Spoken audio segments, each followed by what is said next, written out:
Hey folks, Supercar here, and welcome to the channel. If you're considering buying the new 2025 Renault Captur, then you've come to the right place. Before you sign any paperwork, you definitely need to watch this video. So, we're going to dive deep into what makes this car great, but more importantly, we're going to reveal some crucial warnings that Renault might not want you to hear. Trust me, the information in this video could save you a lot of headache and money down the line. Make sure you stick around for the end, because we'll give you a definitive verdict on whether this car is the right fit for you. And hey, if you love in-depth car reviews and expert warnings, hit that subscribe button and ring the bell so you never miss a video. Alright, let's get into it. So here's the thing. What if I told you that the 2025 Captur has a secret weapon that makes it one of the most exciting compact SUVs on the market? Alright, let's start with the good stuff. Because there's plenty to love about the 2025 Renault Captur. It's got a refreshed, modern look that really stands out in a crowded segment. The sleek new front grille, the sharp C-shaped LED headlights, it's all about style. But honestly, it's not just a pretty face. Inside, the Captur is a technological showpiece. Renault has equipped it with a massive Google-based infotainment system that is honestly a game-changer. It's slick, responsive, and incredibly intuitive, putting some premium brands to shame. You also get a digital instrument cluster that is sharp and customizable. Under the hood, the star of the show is the E-Tech full hybrid system. It's not just about fuel efficiency, it provides a smooth, quiet ride around town, and is a genuine alternative to diesel. And speaking of practicality, the boot space is a segment leader at over 530 liters. Although just a little warning here, that capacity shrinks a bit on the hybrid model. But what if the car's most praised feature is also its biggest weakness? This is where things start to get interesting. While the hybrid system promises efficiency, some professional reviews have pointed out a significant issue. When you need a quick burst of power, like merging onto a busy motorway or overtaking, the car can feel hesitant. There's a noticeable delay and a lack of punch that can leave you feeling a little unnerved.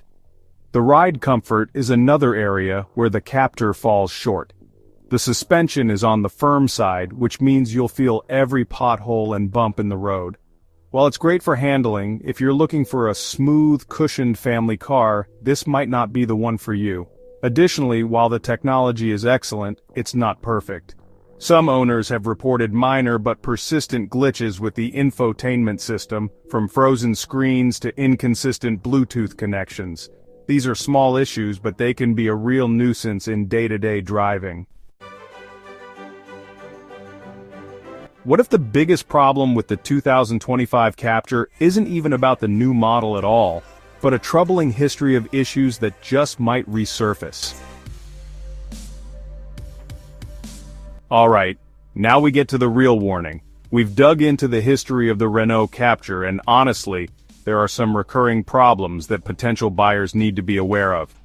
The most significant historical issue is with the EDC automatic gearbox. Owners of previous models have reported jerky gear changes, slipping gears, and in some cases, outright failure. While Renault says they've improved the system, a shadow of doubt still remains. We've also seen a pattern of electrical gremlins across different model years. Think things like key cards not being detected, which can lead to a refusal to start, and unexplained battery drain. While these might seem like minor faults, they can actually be costly to fix and, incredibly frustrating to deal with. The lesson here is that, while the 2025 model has had a major facelift, some of the underlying engineering might carry a history of these problems. But when you look at the competition, is the Captur's charm really enough to justify its price tag and its potential flaws? That's a question a lot of folks are asking right now. So, let's put the Captur up against its biggest rival, the Nissan Juke. While the Captur boasts a bigger boot and a superior infotainment system, the Juke often wins on rear legroom, which is a major factor for families. The Juke also has a more consistent and predictable engine performance. Then you have the Ford Puma, which, honestly, many drivers find to be more engaging and fun to drive. The Volkswagen T-Cross is another contender, offering a more solid and refined interior, even if it lacks the Captur's visual flair.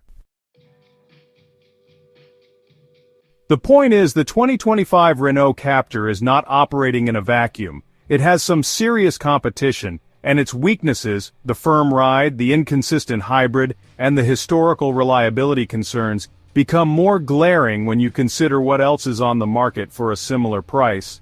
So, should you buy the 2025 Renault Captur? It's a great car for some people. If you love its head-turning style, its class-leading boot space, and its impressive infotainment system, and you primarily do city driving where the hybrid excels, then it could be a fantastic choice. However, if you're someone who regularly drives on motorways, values a smooth, comfortable ride, or is worried about long-term reliability based on the brand's history, then we strongly recommend you consider other options. The firm suspension and the potential for a jerky powertrain could be a real deal-breaker. In the end, the 2025 Captur is a car of extremes. It does some things exceptionally well, but its weaknesses are significant enough to warrant a serious warning. Before you go, let us know in the comments below. Is the 2025 Captur the right car for you, or would you pick one of its rivals? Don't forget to like and subscribe for more in-depth reviews like this one. Thanks for watching, and we'll see you in the next video.